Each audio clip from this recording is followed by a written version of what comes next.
Bonjour à tous, ravi de vous retrouver pour l'étude d'un troisième verset du Coran qui est très souvent invoqué par le sunnisme comme faisant implicitement référence à la sunna du prophète. Sourate 33 verset 21, il y a pour vous en le messager de Dieu un bon exemple. Alors, est-ce que vraiment le sens d'avoir un bon exemple dans le messager de Dieu a un quelconque rapport avec le fait de transmettre une sunna qui compléterait la révélation du Coran ? Eh bien, comme d'habitude pour répondre à cette question, le contexte va évidemment nous aider à bien comprendre de quoi l'on parle, car c'est le contexte qui donne aux mots leur véritable sens.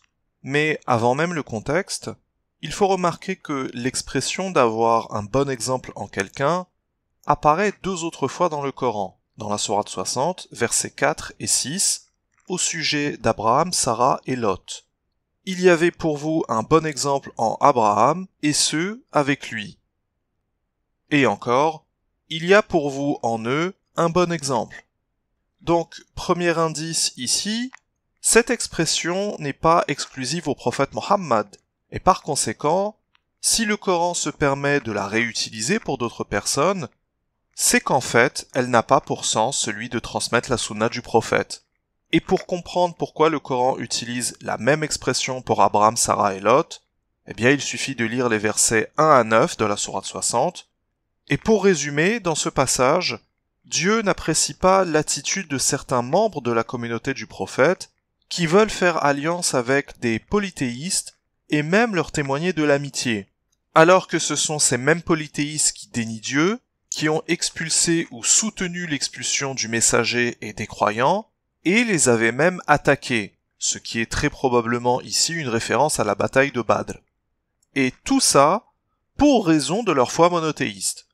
En conclusion, au verset 9, Dieu interdit toute alliance et amitié avec quelqu'un qui se serait rendu coupable d'un tel comportement. Or, il se trouve qu'Abraham, Sarah et Lot se sont aussi retrouvés, il y a des milliers d'années de ça, dans une situation similaire face à leur peuple, sauf qu'ils ont eu une attitude complètement différente et qui avait satisfait Dieu.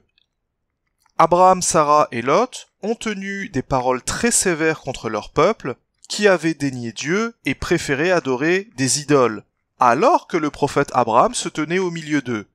Et après avoir cité leur discours face à leur peuple au verset 4, le verset 6 répète que leur attitude est la bonne à adopter face à des polythéistes hostiles. Donc, vous l'avez compris, dans ces versets, Dieu fait un parallèle entre les deux situations qui se ressemblent beaucoup. D'un côté, il blâme certains membres de la communauté du prophète Mohammed, et de l'autre, il raconte comment Abraham, Sarah et Lot ont réagi dans la même situation face à leur peuple. Ceci afin de pousser les croyants à réviser leur attitude et à s'inspirer d'eux. C'est ça le sens d'avoir un bon exemple en Abraham et les siens. Revenons au bon exemple qu'est le messager dans la sourate 33 verset 21. Et là encore, il faut se poser la question, quel est le contexte ?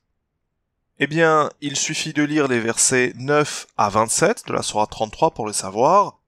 Et pour résumer, Dieu rappelle l'attaque des coalisés. Remarquons d'ailleurs que c'est le titre de la sourate 33, Al-Ahzab. Et ces coalisés avaient attaqué ou au moins assiégé l'oasis de Yathrib, ou Médine si vous préférez, et cette situation était tellement critique que le verset 9 précise qu'il a fallu que Dieu intervienne par une tempête pour repousser les coalisés. Et c'est dans cette situation désespérée qu'au verset 21, Dieu rappelle aux croyants que le prophète avait eu un comportement exemplaire. Mais contrairement au passage avec Abraham, Sarah et Lot, ici, il n'est pas détaillé directement en quoi le prophète a été exemplaire, mais c'est plutôt fait indirectement en détaillant les comportements qui ont été détestables. Pour résumer encore une fois, Dieu a été insatisfait de leur peur, de mauvaises conjectures sur lui-même, de leur diminution de foi, de mentir pour obtenir des permissions dans le but de fuir, de trahison, de médisance et de lâcheté. Donc, le comportement exemplaire du prophète, on peut le déduire facilement. En fait, c'est d'avoir incarné tout le contraire de ces mauvais comportements-là. Donc, vous voyez une fois de plus que lorsque l'on recontextualise l'expression d'avoir un bon exemple en Abraham ou en Mohammed, il n'est pas question de transmettre une sunna.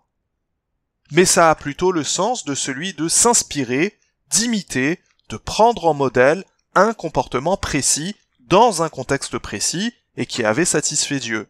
Mais en aucun cas, il ne s'agirait de transmettre une source complémentaire aux révélations de Dieu. Le Coran n'en parle pas, le Coran ne dit rien de tel dans ces deux passages.